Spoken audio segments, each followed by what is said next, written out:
दोस्तों नमस्कार, स्वागत है आपका हमारे YouTube चैनल में। हमने हड़प्पा सभ्यता के 2 पार्ट बना चुका हूँ। 2 पार्ट्स में हमने हड़प्पा सभ्यता के कुछ प्रमुख स्थलों के बारे में जानकारी की। आज हम तीसरे पार्ट्स में अगले कुछ और हड़प्पा सभ्यता के स्थलों के बारे में जानकारी करेंगे। तो हमारा अगला स्थल है जो वो है धौलावीरा। धौलावीरा की खोज सन 1967 से 68 में जेपी जोशी ने की थी। धौलावीरा के बारे में जो परिचय है वो यहाँ से शुरू होता है। यह स्थान गुजरात के कच्छ जिले के भचाऊ तालुका में खादिरबेट द्वीप पर स्थित है। इसका महत्व क्या है? यह सिंधु घाटी सभ्यता इंडियन वैली सिविलाइजेशन के 5 सबसे बड़े महानगरों में से एक है। इंडस वैली सिविलाइजेशन में यूनेस्को धरोहर ने इसे 2021 में यूनेस्को विश्व धरोहर स्थल घोषित किया है। इसकी भौगोलिक स्थिति क्या है दोस्तों? इसकी भौगोलिक स्थिति में अगर हम देखें तो यह द्वीप कच्छ के रण के बीच में स्थित खादरबेट द्वीप पर बसा हुआ है ये धौलावीरा।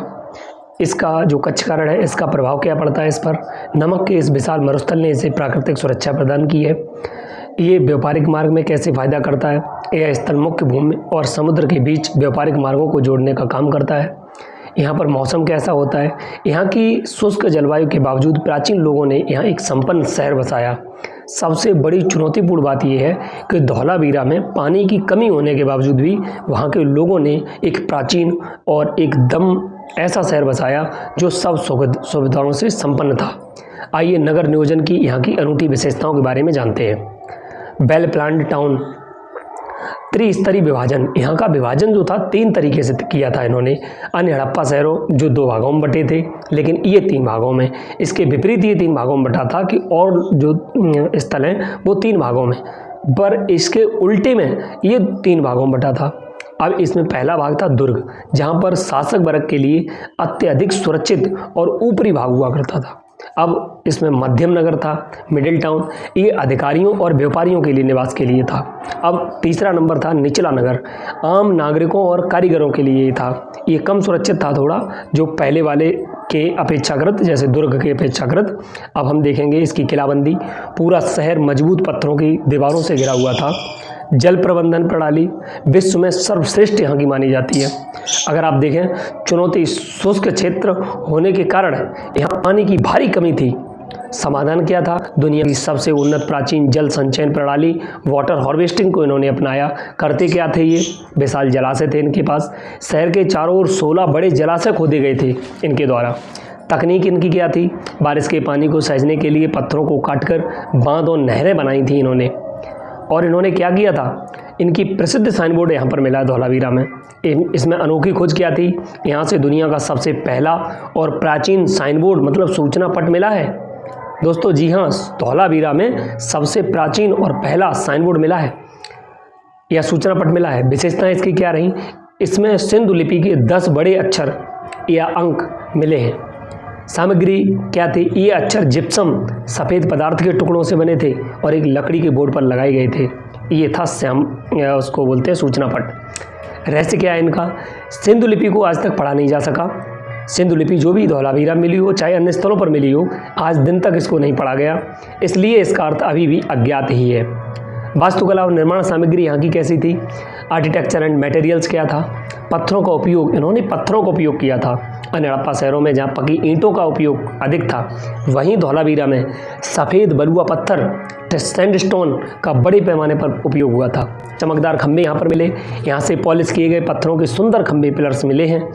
जल निकासी इनकी कैसी थी? घरों और सड़कों के नीचे पत्थरों से ढकी हुई उन्नत नालियाँ, जैसा आजकल भी नहीं हो पा रहा है, ऐसा उस समय धौलावीरा में हुआ करता था। व्यापार, कला और संस्कृति, अंतर्राष्ट्रीय व्यापार। जी हाँ, धौलावीरों का अंतर्राष्ट्रीय व्यापार भी था। धौलावीरा के लोग अंतर्राष्ट्रीय व्यापार भी क्या करते थे? कहाँ से इनका व्यापार था? तो ये मेसोपोटामिया और ओमान जैसे विदेशी देशों के साथ व्यापार का एक प्रमुख केंद्र था धौलावीरा। यहाँ की शिल्पकला जो थी ये विशेष थी। यहाँ मन के, जिन्हें बीड्स बोलते हैं, बनाने और शंख की चूड़ियाँ बनाने और सोने और चांदी के आभूषणों का बड़ा उद्योग हुआ करता था। यहाँ पर मोहरें भी मिली हैं। यहाँ से पशुओं के चित्रों वाली कई वर्गाकार हड़प्पा मोहरें मिली हैं। यहाँ पर एक स्टेडियम पाया गया। यहाँ एक विशाल खुला मैदान भी मिला है जिसको स्टेडियम बोलते थे, जिसका उपयोग उत्सवों या खेलों के लिए होता होगा। अब ये नहीं पता है किसके लिए होता होगा, लेकिन जहाँ तक है तहाँ तक खेलों के लिए होता होगा। पतन के इनके प्रमुख कारण क्या रहे? धौलावीरा पतन की तरफ क्यों बढ़ा? जलवायु परिवर्तन हुआ। लगभग 1900 ईसा पूर्व के बाद लगातार पड़ने वाले सूखे ने शहर को कमज़ोर कर दिया। जैसा कि आपको पहले से पता है, धौलावीरा में पानी की कमी थी, लेकिन फिर भी वो वहाँ के लोग सर्वाइव कर रहे थे। लेकिन अचानक 1900 ईसा पूर्व के बाद लगातार यहाँ पर सूखा पड़ा, और सूखा पड़ने से ये सभ्यता नष्ट होने के कगार पर पहुँच गई। हुआ क्या? दूसरी तरफ क्या हुआ? नदियाँ सूख गई। सरस्वती और अन्य सहायक नदियों के मार्ग बदलने से पानी का संकट गहरा गया।